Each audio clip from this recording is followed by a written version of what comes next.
শুভ সকাল, কেমন আছেন? আজকে ছোট্ট একটি ভিডিও। আজকে আমি একটা জিনিস আপনাদের সাথে শেয়ার করব, এই জন্যই এসেছি। তো আজকে হচ্ছে অগাস্টের 26 তারিখ। তো অগাস্টের 26 তারিখে আমার গাছপালাগুলো কি অবস্থা, বিশেষ করে আমার লাউ গাছ, এই সমস্ত গাছপালার কি অবস্থা একটু শেয়ার করব। আর তাছাড়া একটা দুঃখের ব্যাপার আপনাদের সাথে শেয়ার করব। তো দুঃখের ব্যাপারটা হচ্ছে এই যে প্রত্যেক বছরই আমার বাগানে চাল কুমড়া ধরে। তো অলরেডি আমি চাল কুমড়া খেয়েছি। এখানে একটা চাল কুমড়া দেখতে পাচ্ছেন বড় হচ্ছে। তাছাড়া আর একটু দেখাই,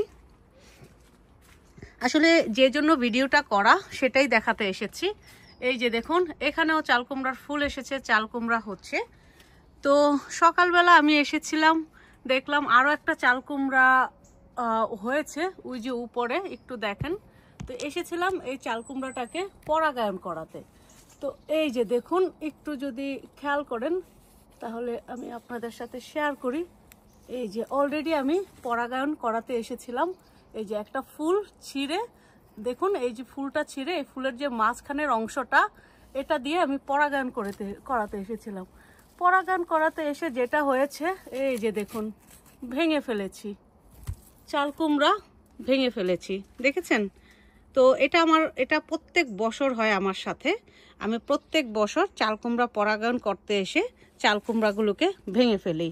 তো এটা পরাগায়ন করিয়েছি গতকাল। এটা ঠিক আছে, এটাকে ভাঙতে দেনি, যেহেতু এটা একটু উপরে ছিল, রিচ করতে পারছিলাম না, তো যার কারণে এটাকে আমি ভেঙে ফেলেছি। তো ভাবলাম আপনাদের সাথে একটু শেয়ার করি, কারণ অনেকেই আমরা পরাগায়ন করতে আসি তো তাড়াহুড়ো করে করি, সেক্ষেত্রে যেটা হয় আমার মতো এরকম অ্যাক্সিডেন্ট হয়, ভেঙে যায়।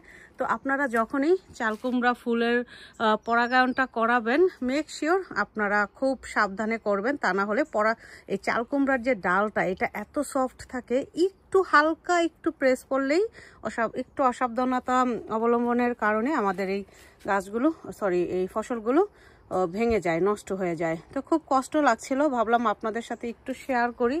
এই যে দেখুন কি সুন্দর চাল কুমড়াটা আমার এখন ভেঙে গেছে। অলরেডি আমি এখান থেকে দুটো খেয়েছি, আরও হচ্ছে, অনেক হচ্ছে চাল কুমড়া, কিন্তু কি আর করার বলুন, ভেঙে গেলে তো আর কিছু করার নেই।